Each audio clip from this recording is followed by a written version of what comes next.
The wind that rolled over Elias Vance's ranch that evening carried no rain, but it smelled like it had passed over blood. He knew that scent, iron and dust, same as the one that had followed him 12 years ago when he stopped being Elias Granger and started living under another name. He had no use for ghosts, not anymore. But that didn't mean they'd stopped riding. The sun was dying behind the ridge when he saw her. She came stumbling out of the cottonwoods along the dry creek bed, half-shadowed by dusk, one hand pressed to her ribs, the other gripping a rifle too heavy for someone already fading. Her coat was torn and darkened with blood. Her hat hung from her neck by a broken string. She was maybe 25, maybe younger, but she moved like someone twice her age, every step paid for with pain. Elias didn't move. He stayed seated on his porch, one boot resting on the railing, one hand near the shotgun that leaned against the post. His mare whinnied from the paddock below. The woman didn't respond. She saw him, then she fell. So before we ride straight into the fire, take a moment to like this video and subscribe, if frontier stories speak to your soul. Elias stood slowly, the kind of slow that didn't startle a wounded coyote or a dying man. He walked the path, down from the porch, passing between rows of dead sunflowers and barbed wire he hadn't repaired since spring. By the time he reached her, she was curled into the dirt, breathing shallow, her blood soaking into the thirsty earth. "Miss," he said, kneeling beside her. Her eyes fluttered, one brown, one flecked with gray. They fixed on him for a moment. Her lips moved. He leaned closer, but she said nothing, not yet. He hesitated. The smart move was to leave her, let her fade into the dirt like every other stranger this land swallowed. If someone was chasing her, and someone always was, it'd mean trouble. But he hadn't made a smart move in over a decade. That's what guilt did. It turned sharp men into stubborn ones. He scooped her up. She weighed nothing, bones and blood, and the faint scent of sweat baked in sun. He carried her into the cabin, past the cold hearth and the gun rack, and the Bible he hadn't opened since his brother's funeral. He laid her on the cot, tore a sheet into strips, poured a little water from the jug into a chipped tin cup, and dribbled it past her lips. She coughed, choked, but drank. Then she slept. Elias peeled off her coat. The wound wasn't clean, ragged like a knife, not a bullet. Dried blood, but not deep enough to kill her if infection didn't set in. She'd been lucky, or careful. He unbuttoned the shirt just enough to reach the wound and clean it with what whiskey he had left. She stirred once, hissed through her teeth, but didn't wake. Then he saw it. Tucked inside the inner pocket of her coat was a folded envelope, oil-stained and weather-worn, addressed in neat handwriting, Elias Granger, CEO, Old Branch Crossing Territory Line Road. His hands froze.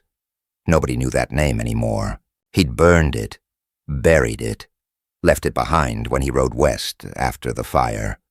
The man who owned that name had ridden with others who liked to shoot first and burn what didn't surrender, and Elias had done nothing to stop them. He opened the envelope. Inside was a letter, 2 pages. The first few lines hit like buckshot. "I know what you did in Black Hollow. I know you left us behind. I know you live under another name. But I didn't come to kill you. I came to make you remember." The words blurred, not because of whiskey or rage, but because they were written in the same hand that had penned his mother's last letter, the same looping, careful script. He stepped back from the cot. The woman moaned. Then she opened her eyes. He waited for panic, for a flinch or a grab for the rifle, but she just looked at him, looked through him, Her lips cracked apart, and she said one word, Elias. It wasn't the name that rattled him. It was the way she said it, soft, not hateful, not surprised, like she'd always known it was him and had just been waiting for him to stop pretending. He tried to answer, but his throat locked. Then she passed out again. Outside, the wind kicked up dust. The horses shifted in their pen. Somewhere far off, a coyote howled, and Elias Granger, who had thought himself long dead, stood over the first person in 12 years who remembered he'd once been a different kind of man. He pulled the letter from his coat again, reread the last line. "You have one more chance to do right." His jaw tightened. He turned toward the fire and struck a match, but he didn't burn the letter. Not yet, because somewhere between the name and the wound, a past he'd tried to bury had clawed its way back to the surface, and it had a face now, a woman with a scar beneath her ribs, and a voice that still remembered him. The letter stayed folded on the kitchen table, weighed down by Elias's old pocket knife.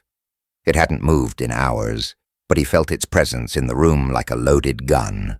Every time he passed by, his eyes drifted toward it. Every time he looked at her, unconscious and pale under the thin wool blanket, the words echoed. "I didn't come to kill you. I came to make you remember." He hadn't heard that name in over a decade, not since he buried it in the ash of a town called Black Hollow. Outside, the land was still, not peaceful, just waiting.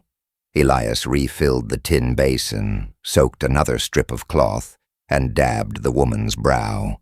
Her fever had risen with the night, she muttered in her sleep. Once, she jolted upright, gasping, eyes wide, and filled with something older than fear. He caught her shoulders before she fell again. "Easy," he said. Her breathing calmed. Then, as her gaze drifted over his face, she spoke. "You're older." He froze. "What's your name?" he asked, though he already knew she knew his. She swallowed hard. "Call me June." He didn't ask if it was real. "I found a letter," he said. "I meant you to." "You wrote it?" June nodded slowly. "Didn't know if I'd reach you. Figured if I didn't, at least you'd have to read it." He stepped back, arms crossed. "You came alone?" "No one else wanted to come." Her voice cracked. "No one else lived." He waited. Let the silence do its work. She closed her eyes. "I was 10. Black Hollow. My mother made me crawl under the wagon when the shots started. I remember the boots. Dust on the leather. The sound of your voice, calling men off after it was already done." Elias felt the floor tilt.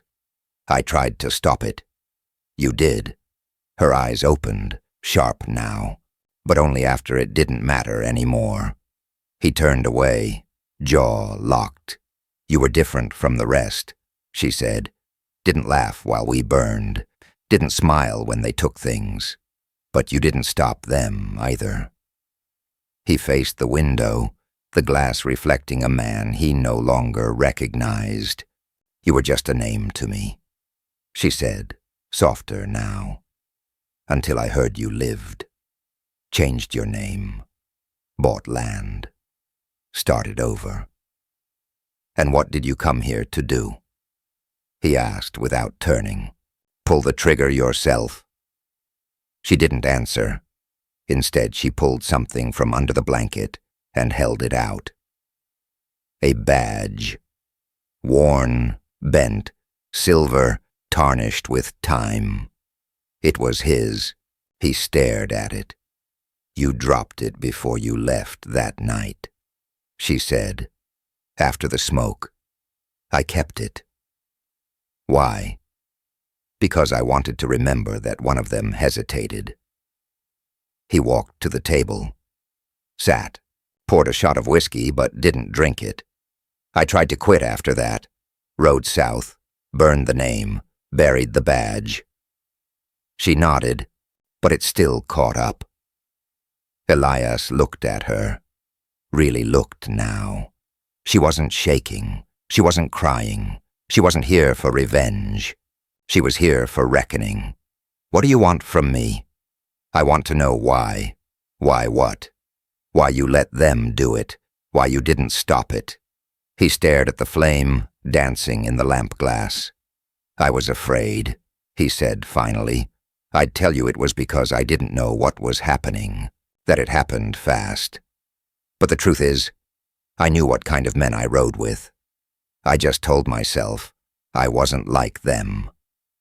She didn't interrupt. I told myself that not pulling the trigger made me clean. His voice dropped. That silence wasn't the same as guilt.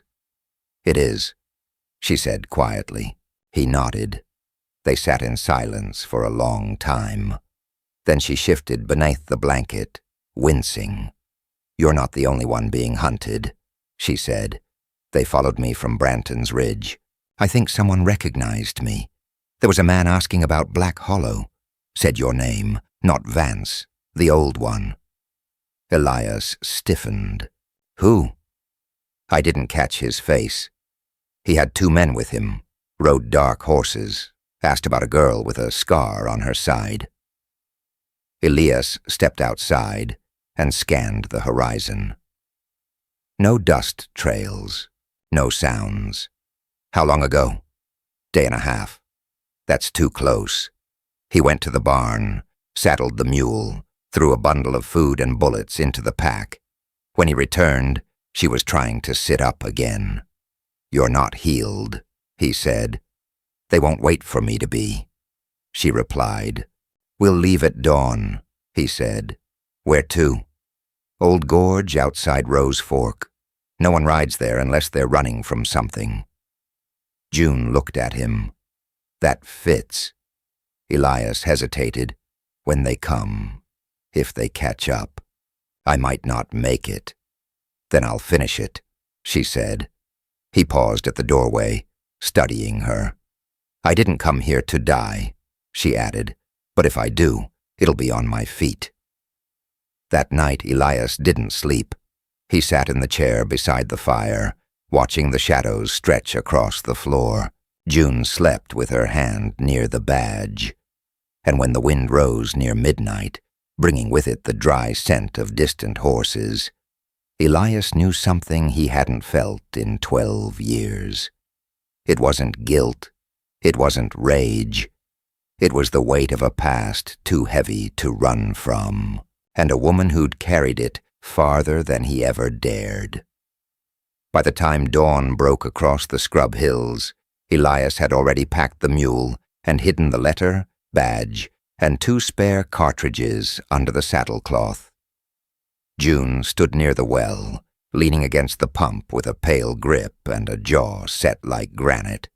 Her coat hung loose, blood stiffened at the ribs, but her eyes were clear now, not forgiving, not vengeful, just ready. They didn't speak as they mounted up and headed south, riding a narrow trail between dry creek beds and coyote-thin brush. Elias led the mule by hand to leave fewer tracks, so always glancing back over his shoulder. 3 hours out, he saw what he'd been waiting for, dust on the northern ridge, low, steady, and wide. Riders. 3 of them, he said. June nodded. One's the man who asked for you in Branton's Ridge. The others kept calling him Reese. Elias stopped walking. Reese. That name twisted something old in his gut. Eli Reese had once shared a whiskey flask with him outside a burning storehouse. The same man who'd roped a preacher to a tree in Black Hollow and called it Cleansing the Land. If he was riding now, it meant this wasn't about June. It was about Elias. They're not here for you, Elias said. They came to find me. June raised an eyebrow. They tried to cut my throat just the same. Then they don't want witnesses either. They pushed toward the canyon, the kind that wound deep and dry and narrow enough to vanish a man.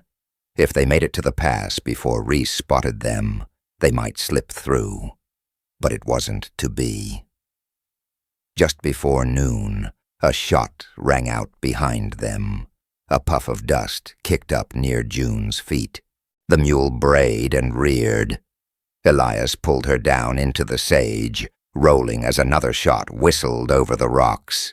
June landed hard. "Should have just killed me in Black Hollow," she muttered. Elias scanned the ridgeline. 3 riders closing in fast. "Stay low," he said. "I'll buy time." June grabbed his wrist. "You won't make it. I don't intend to win, just to stall." He stood, fired once. The shot cracked off a rock 20 feet wide of the lead horse, but it bought them seconds. He ducked again as return fire sparked overhead. They crawled into the ravine, sliding between boulders until they found a dry hollow choked with mesquite. June pressed her back against the rock, breathing hard. "They're not stupid," she said. "They'll split up. One flanks, one drives, one watches the high line." Elias looked at her. "You've seen this before. I learned from watching men like you." His mouth tightened. "Then let's use it." They laid a trap, stones stacked in a loose blind, baited with Elias's coat, propped on a stick. Behind it, they tucked into a side crevice, waiting. Reese came first, broad-shouldered, his coat dusty but tailored, the silver clasp on his vest still catching light, like he wore it on purpose. He moved slow, cautious, rifle resting on his saddle horn. "Elias Vance," he called, drawling, or should I say Elias Granger. Elias didn't answer. "You got a hell of a nerve breathing this long. The folks in Black Hollow, they still whisper about what we did. You think hiding in this rock pile rewrites it?" June's hand tightened around the pistol Elias had given her that morning. "She's with you, huh?" Reese said, eyes scanning the gorge. "Pretty, tough. I can see why you like her. But she don't know the truth, does she?" Elias stepped out before June could move. "I know enough," he said, raising his hands, revolver dangling loose. Reese grinned. "There he is, the deserter himself." "I didn't desert," Elias said. "I walked out the moment I saw you gut a man for refusing to burn a widow's house." Reese's grin faded. "That wasn't murder," he snapped. "That was war. You think anyone in Washington cared what we did out here? We were cleaning up the wilderness, making it safe for railroads and good folk. You killed children. They were going to grow up into raiders. We did what we had to do." "You did," Elias said. "I watched." That was when June stepped out, gun raised. "Drop the rifle." Reese blinked. "Well, hell." "Drop it," she said. The rifle clattered to the dust. "Thought you were just a wounded girl," he said. "Didn't realize you had bite." "You should have finished the job in Black Hollow," she said. "Then maybe you wouldn't be dying in this one." Reese glanced sideways, toward a second rider circling behind. June turned too late. A shot cracked through the canyon. Elias shoved her aside, catching the edge of the bullet as it grazed across his shoulder. He fell hard, blood splashing the dust. June dropped to her knees beside him. Reese lunged for his rifle, but June shot him through the thigh. He screamed, dropped. Elias gritted his teeth and raised his revolver, blood trailing down his sleeve. "You brought this," he hissed. The third rider appeared behind Reese, rifle lamed, but Elias fired first. The shot hit center mass. The man toppled from the saddle. Silence rushed in, wind in the grass. blood in the dirt. Reese lay groaning. June stood over him. "You remember my mother?" she asked. Reese looked up, stunned. "She screamed when you dragged her. I remember the sound." She raised the pistol. Elias grabbed her arm. "No." Her face was stone. "He deserves it." "He does," Elias said. "But so did I." They locked eyes. Then she lowered the gun. "I'm not like you," she said to Reese, "and I won't let him become you either." They tied him with his own reins. The dead were left where they fell. Elias sat slumped against the rock wall, bleeding. "You all right?" June asked. "No," he said, "but I'm alive. You stopped them." He looked at her. "So did you." They didn't speak again until night fell, when the wind finally carried something new, a breeze not made of blood, but of sage. Still, the past had a name, and it wasn't done with either of them yet. They buried the dead before dawn. No prayers, no crosses, just rocks piled over bodies that hadn't earned names worth saying aloud. Elias moved slow, left arm tucked tight against his ribs where the bullet had torn muscle and memory. June did most of the digging. She didn't complain. She didn't speak much, either. When the last stone dropped onto the makeshift cairn, Elias leaned against the shovel and exhaled. "You ever bury a man before?" he asked. June wiped sweat from her brow with the back of her sleeve. "Only after watching him make corpses first." They didn't say anything after that. There was nothing to say. They rode hard through the low country, past gullies where cattle bones dried in the sun, where hawks watched with bored eyes from fence posts that once marked someone's idea of civilization. Elias knew the land better than he knew himself. It hadn't forgiven him either. By midday, they reached the canyon.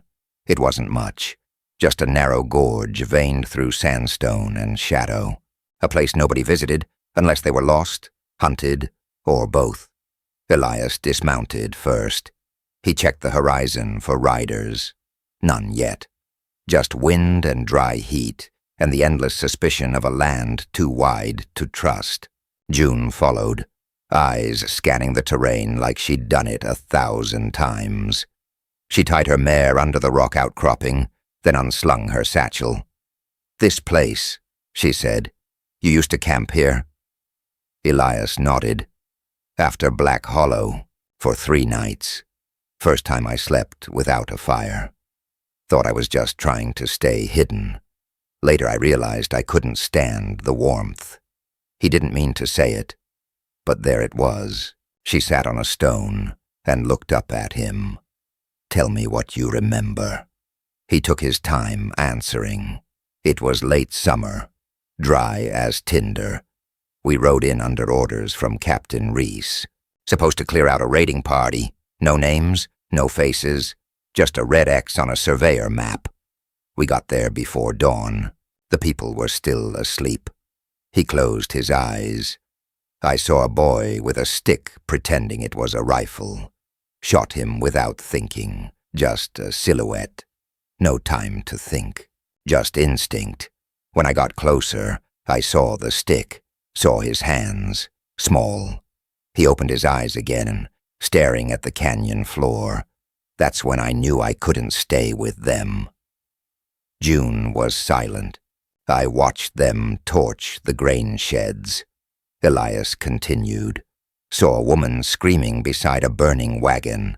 One of the men said she bit him when he tried to take her daughter, so he broke her jaw. June's fists clenched. I tried to stop them, Elias said. Said it wasn't what we signed up for. Reese told me, this is how you tame wild country. June finally looked at him. I was under that wagon, she said.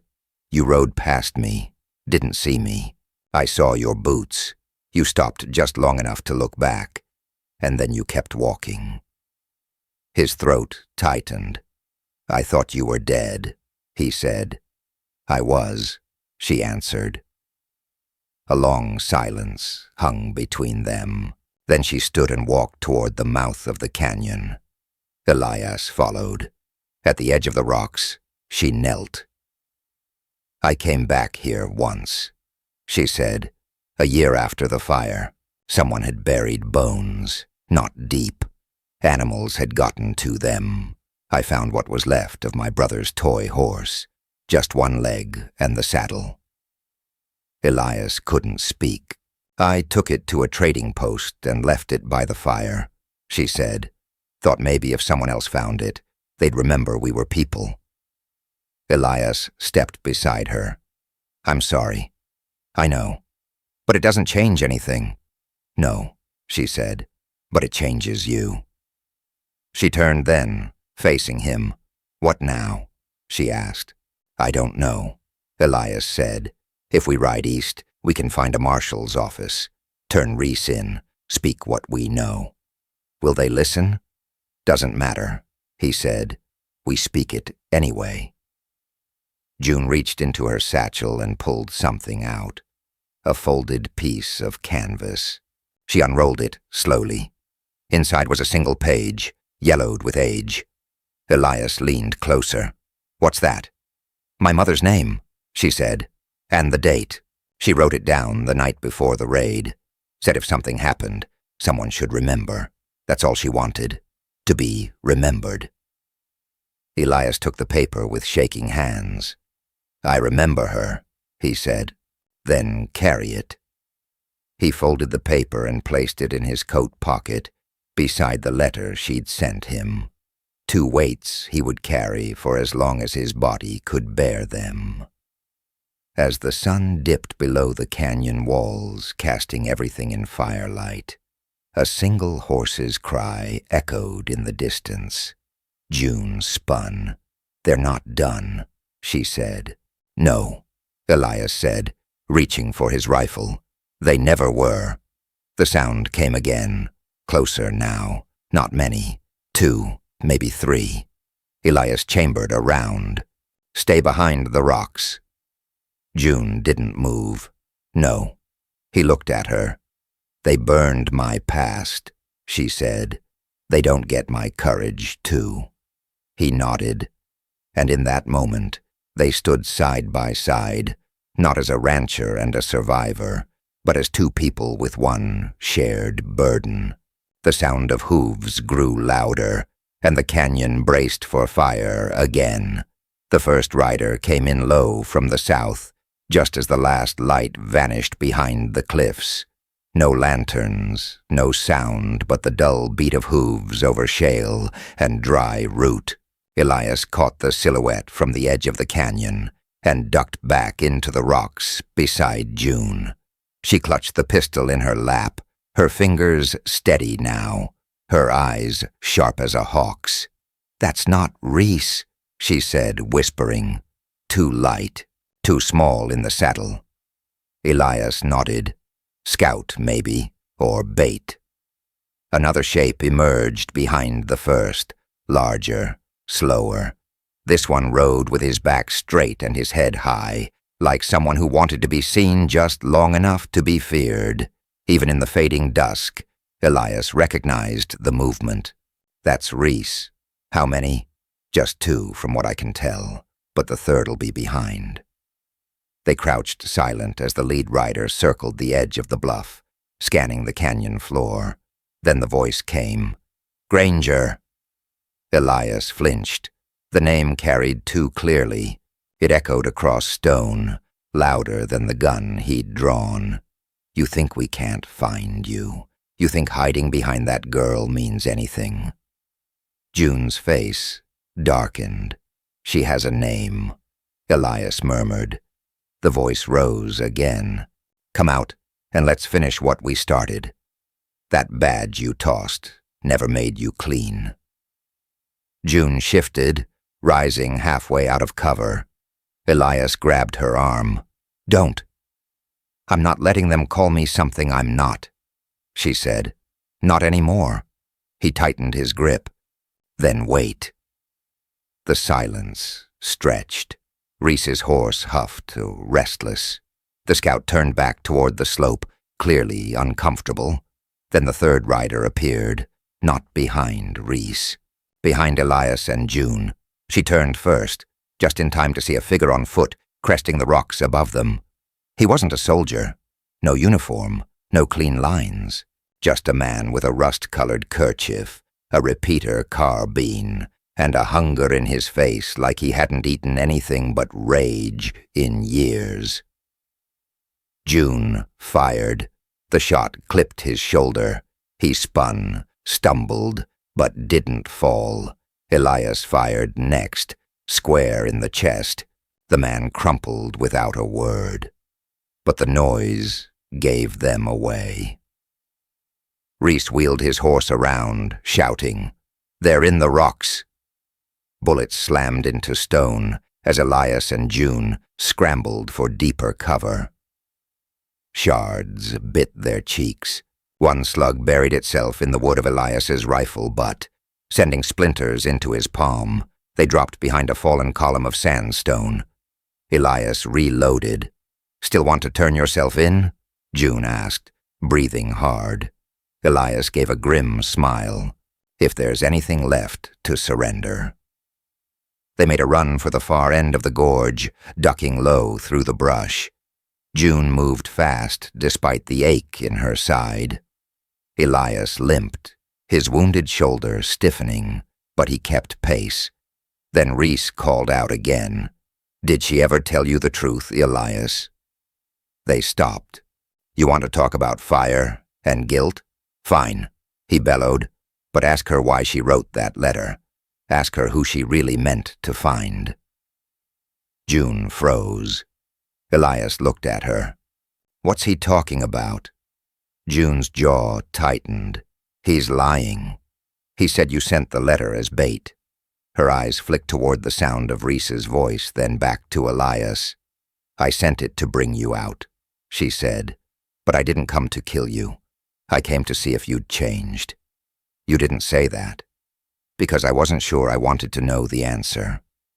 Elias stared at her. "So he's not wrong." "No," she said, stepping forward, "but I'm not wrong either." The ground trembled with hooves. Reese was riding in now. Elias stepped into the open. The moon caught him fully. The badge June had returned sat clipped on his belt again. Not out of pride, out of purpose. Reese reined in 5 yards away. "Well, look at you," he said, "back from the grave." June stepped out behind him. "He's not the only one." Reese snorted. "You think the two of you can rewrite history out here in the dust? You think you're heroes?" "No," Elias said. "We just stopped running." He raised the rifle. So did Reese. They fired at the same time. Elias's shot took Reese high in the shoulder, spinning him from the saddle. Reese's slug missed wide, ricocheting off a boulder near June's head. She rushed forward before he could rise. Her boot landed square in his gut. He gasped, dropped his pistol. She aimed hers at his face. "Do it," he rasped, coughing. "Go on." Elias approached, rifle lowered now. June looked down at Reese. The firelight from their earlier camp flickered faintly behind her, lighting her face in warm gold and deep shadow. "You remember me now?" she asked. Reese spat blood. "You're the little rat under the wagon." June said nothing. Then she looked at Elias. "Your choice," she said, voice calm. Elias paused. Then, "Let the marshal hang him." "He won't." "Then let the story hang him." She didn't lower the gun, but she didn't pull the trigger either. Reese looked between them and laughed bitterly. "You think any of this changes anything?" June stepped back. It already did. They left Reese bound, bleeding and screaming into the rocks. When they reached their camp again, Elias sat beside the fire, silent for a long time. "You knew it was bait," he finally said, I hoped it wouldn't be. He looked at her. I was ready to betray you, he said. Yesterday I thought about leading him right to you, handing you over, walking away clean. June stared into the fire. Why didn't you? Because you called me by my name, he said. The one I buried. She didn't speak. Then, that name still means something. It does now, he said, because you didn't throw it away. The wind moved through the canyon like it was tired of hiding too, and two people who had once seen the world burn sat close to the fire, waiting for the sun to rise on something neither of them had ever truly seen. A second chance. They broke camp before sunrise. The air smelled like rock and old blood. Elias moved stiffly. The graze across his shoulder stiffened by the night chill, but he said nothing. June packed the last of the dried meat, leaving Reese's stolen horse saddled and ready. They rode north, keeping to the dry cuts between hills, always with one ear turned toward the horizon. Neither spoke much. There wasn't much left to say that hadn't been screamed over bullets or whispered by firelight. Around midday, they crossed paths with a ranch hand driving cattle. The man recognized Elias's face, or maybe his name, and said the sheriff was hunting fugitives out of Branton's Ridge. Deputy says some fella named Elias Granger's been stirring up talk, he added, eyes wary. Elias nodded slowly. He's always been trouble. They kept riding. By late afternoon, they reached a small rail junction near Caton's Bluff. Just a shack, a flagpole, and a one-room telegraph office where news traveled faster than horses, but not half as true. Elias dismounted and walked inside. June stayed by the horses. Inside, the operator sat behind a desk stacked with cigar butts and wired lies. He glanced up. You Vance? Elias hesitated. Granger. The man blinked. Thought you were dead. I was. I got a wire out of Claymore, says there's a reward for you. I'm sure there is. The man lit a cigar. They send men looking. They already found me. Elias tossed a folded sheet across the desk, one of Reese's own manifest logs, signed and dated. On the back was June's mother's name. What's this? Testimony, Elias said. Put it on the wire. Send it to the territorial office, the Army Provost, and every paper west of the Red River. The man frowned. This is dangerous paper. Elias leaned in. So's silence. He stepped outside as the key began clacking. June looked up from the rail post.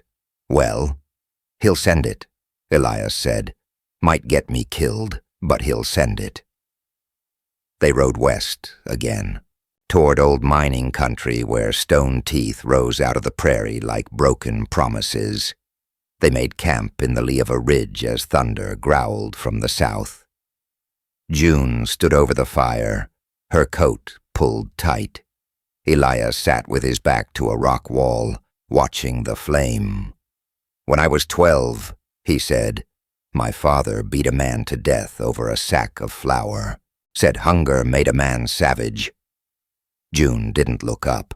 He was wrong, Elias continued. Guilt does. Guilt eats you slow, like dry rot. She stirred the fire. You want me to say you're forgiven? No. You want me to say you're a good man? No. She looked at him. Then what do you want? I want you to live, he said. That's more than we gave your people.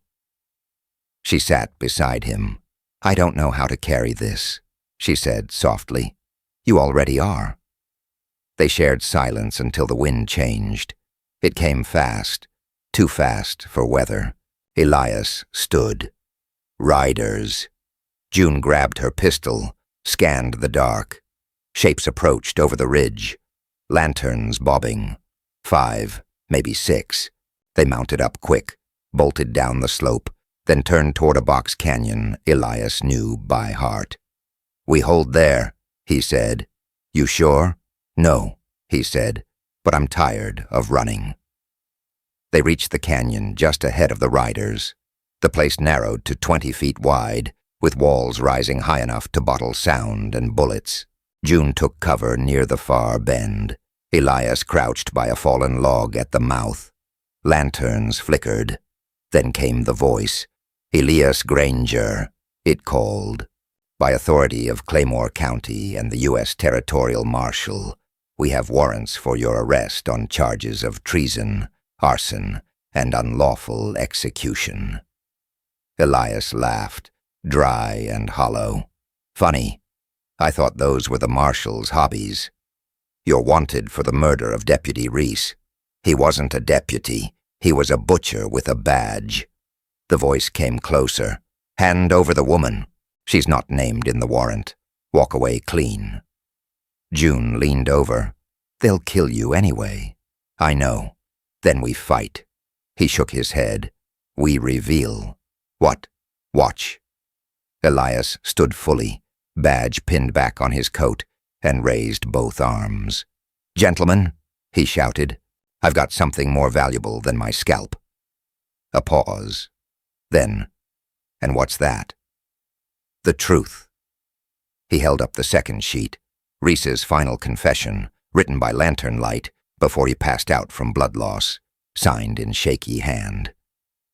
He described the raid, the orders, the bribes, the burning, and the names. All of it, Elias shouted, is on its way to the army. The papers have it. The Bureau has it. Hell, the rail station's probably buzzing with it already. A pause. One voice said, "He's bluffing." Another, "What if he ain't?" Then, the thunder. Not weather. Riders. From the west, not soldiers, marshals, federal. June turned, eyes wide. The lanterns bobbed behind them now. Caught between the canyon and the cavalry. "Drop your weapons," a new voice boomed. "Federal Marshal's office. Anyone draws dies in the dark." The pursuers hesitated. A man shouted. Gunfire cracked once, then sixfold from the opposite ridge. Elias dropped. June hit the ground beside him, covering her head.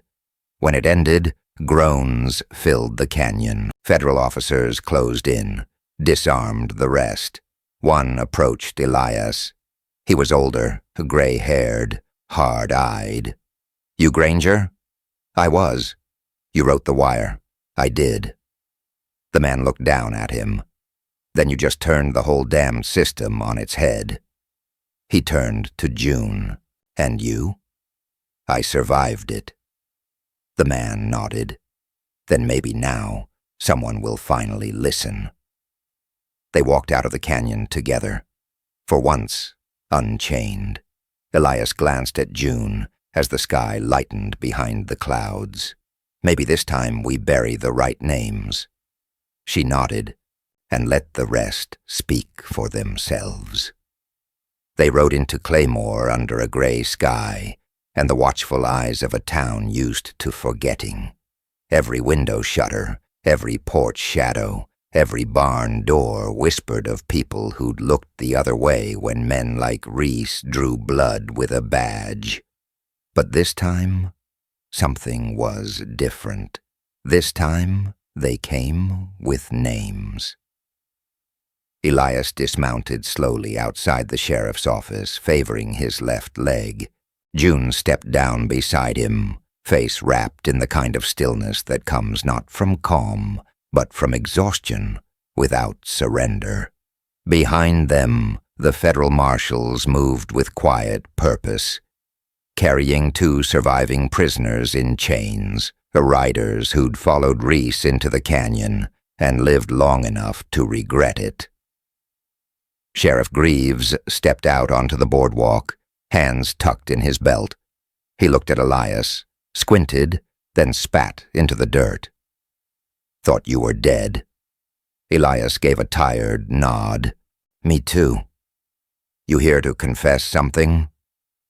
June stepped forward before Elias could speak. She unrolled the folder they'd carried since Caton's Bluff, the one stained with dust and blood, but still holding the fire. Greaves eyed it, then looked at the marshal. That what I think it is? The marshal grunted.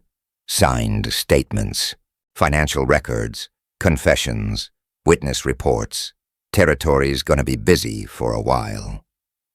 Busy doing what? Greaves asked. Elias met his gaze, choosing between protecting old ghosts or letting the truth speak. Greaves didn't reply. The marshal pushed past him into the office. Elias and June followed. They gave their statements under oath, name by name, raid by raid. June spoke softly but without pause. She told of her mother's screams, of the badge dropped in the dust, of a voice that had once told men to pull back. Too late. Elias spoke last. He didn't ask for mercy. He didn't deny his silence. He described the day his hands stopped being clean, and the years they stayed that way, because he lacked the courage to do otherwise. When it was over, the room was quiet. The stenographer blinked behind his spectacles. The marshal cleared his throat. Well, he said, that'll rattle the floorboards in Austin. Outside, the town buzzed. Word spread fast when ghosts came back breathing. That night, Elias stood by the hotel window, looking out over the street he hadn't walked since the fire. He wore the badge again, not pinned to his chest, but held in his hand. Heavy, cold, earned in a way it never was before. June sat on the edge of the bed, staring at her boots. They'll come after you, she said. Not the law, the ones who profited, who stayed quiet. I know. She looked up. You ready for that? He smiled faintly. I've been dead once already. She nodded, then stood. I'm leaving in the morning. North. There's a school in Winthrop that needs a translator. Comanche and Kiowa kids. You'll be good at that. They'll fight me. They'll respect you. She turned to him. You ever think about staying? Elias looked back at the street. Not till now. He set the badge on the table. I'll find you, he said. She stepped forward and touched the edge of his arm, where the scar still shone pink beneath the shirt. You already did, she whispered. Then she left. He watched her go, down the stairs, across the boardwalk, toward the stable.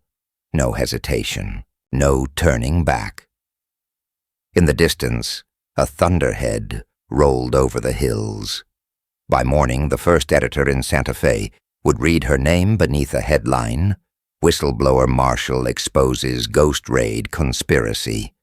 And by nightfall, men who thought the past was buried would find their doors knocked upon by something that didn't carry a gun, but carried proof.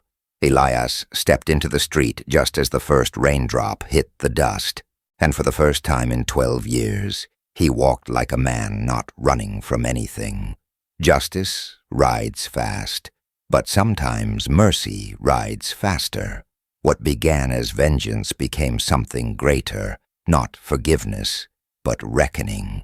June carried the weight of memory not as a wound, but as a torch, burning steady in a world that preferred darkness. Elias, once a man afraid of mirrors, faced the truth and didn't flinch. Their story wasn't about redemption handed down from heaven. It was about two broken people choosing to stand up in the dirt and say, this is what happened, and it matters. And because they did, the dead spoke, the guilty fell, and the badge meant something again. Not because of what it stood for, but because of who carried it forward.